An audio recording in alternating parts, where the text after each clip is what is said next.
Pour finir, on va parler de la guerre qu'il y a entre Cristiano Ronaldo et MrBeast. Salut tout le monde, aujourd'hui on va parler des différentes guerres qu'il y a eu sur internet, c'est parti. On va parler de la Pixel War, qui est une grande guerre d'internet qui a eu lieu sur Reddit en 2022 et en 2023. Mais aujourd'hui on va parler de celle qui a eu en 2022. Là on voit déjà que l'Ukraine est en train de s'agrandir.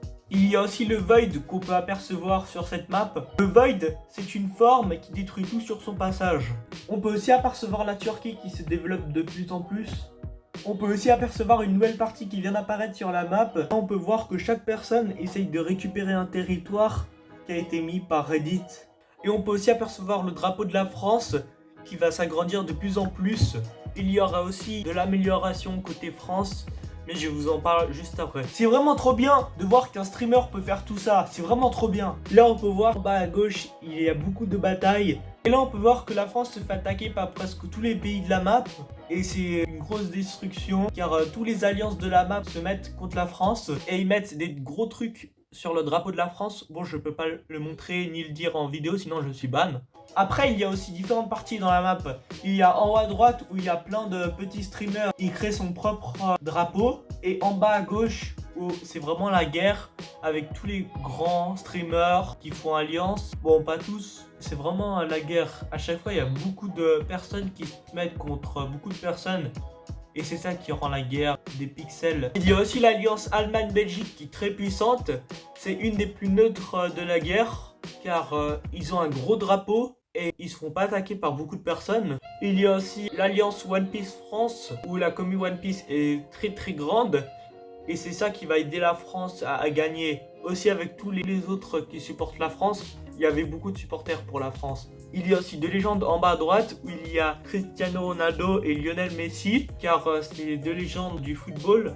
Mais imaginez Ice Speed avec Cristiano Ronaldo et aussi MrBeast, ils vont à la Pixel War. Ça va être vraiment très connu la Pixel War et ils vont faire beaucoup de bénéfices sur ça. C'est ça qui est bien pour Reddit. Maintenant, on va parler de Twitch et Kick, qui sont deux applications qui servent à streamer, où tout streamer peut aller dessus. Et entre ces deux, il y a eu une guerre, car Kick est arrivé il n'y a pas très longtemps. Le truc qui est bien chez Kick, c'est qu'il donne beaucoup plus de salaire que Twitch. Ça veut dire si quelqu'un achète un abonnement à 7 francs, il gagne beaucoup plus que qu'est-ce qu'il gagne avec l'abonnement à 7 francs de chez Twitch. C'est ça qui donne Kick plus intéressant pour les streamers. Beaucoup plus de streamers, ils vont là-bas pour l'argent, alors que Twitch, il y a beaucoup plus de monde, mais Kick, ça rapporte beaucoup plus. Et là, Twitch, ils sont vraiment désespérés parce qu'ils ont peur de perdre beaucoup de streamers. Alors, Twitch, ils vont essayer d'améliorer leur règlement pour que les autres restent. Et cette guerre, elle peut vraiment jamais en finir, car Kick, ça peut plus gagner, mais Twitch, c'est plus connu. Alors, je sais vraiment pas c'est qui gagne, quel streamer préfère aller où. Et moi, si je serais streamer, je choisirais les deux, car les deux sont aussi bénéfiques l'un que l'autre.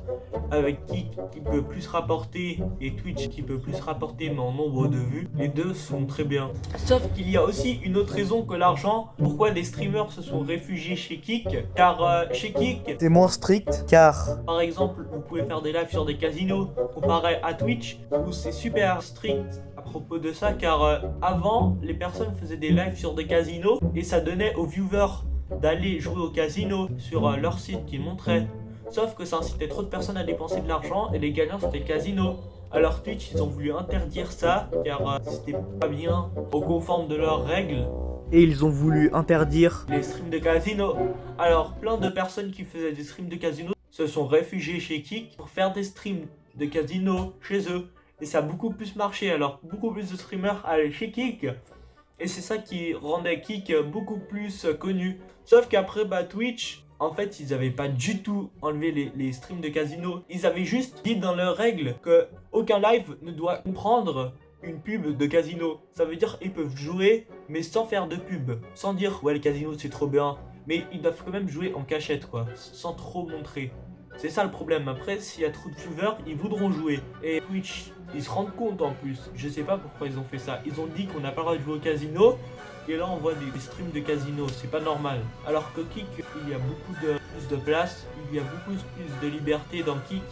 Par exemple, il y a beaucoup plus de choix à faire, comme Casino par exemple, et beaucoup plus de streamers vont là-bas. Mais pour moi, Twitch et Kick, c'est super bien aussi.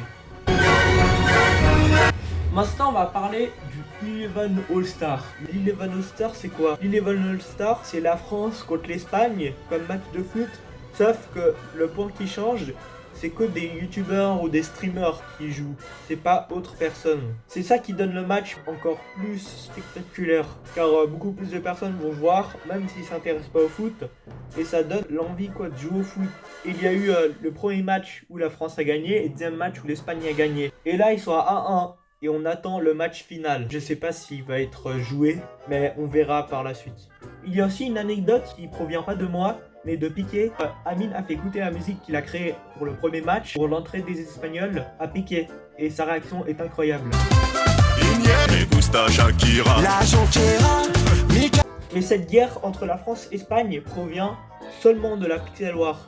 Et depuis ça, France et Espagne sont vraiment ennemis, mais que sur internet, pas dans la vraie vie. Pour finir, on va parler de la guerre qu'il y a entre Cristiano Ronaldo et MrBeast. Et Cristiano Ronaldo, qui a plein de records YouTube mondial, veut dépasser MrBeast. Et il a même dit en interview. Et MrBeast, qui est le plus grand YouTuber au monde, et malheureusement on n'a pas eu de réponse de MrBeast. Et c'est probable que Cristiano Ronaldo dépasse MrBeast. Je ne dis pas que Cristiano Ronaldo va dépasser MrBeast, mais on ne sait jamais. Si par exemple Cristiano Ronaldo fait un feat avec Messi, ça va faire vraiment beaucoup de vues et beaucoup d'abonnés, et c'est ça qui va rendre beaucoup plus populaire Cristiano Ronaldo. Ou s'il ramène tous ses abonnés d'Instagram sur YouTube, c'est bon, il est vraiment super connu et il peut devenir le premier youtubeur du monde. Car sur Instagram, il a plus de 600 millions d'abonnés. Et c'est énorme. Cristiano Ronaldo, qui est le joueur de football qui a le plus gros salaire de sportif au monde. Et Cristiano Ronaldo est vraiment très connu. Je sais pas s'il est plus connu que MrBeast, mais peut-être. Je ne dis pas qu'il est plus connu que MrBeast, mais peut-être. Vous aussi, je pense que vous connaissez tous Cristiano Ronaldo, ou pas. Mais moi, je le connais. Vous pensez que Cristiano Ronaldo, il va dépasser MrBeast ou pas? Dites-le moi en commentaire. Merci d'avoir regardé la vidéo. Si vous avez aimé, lâchez les pouces bleus, abonnez-vous.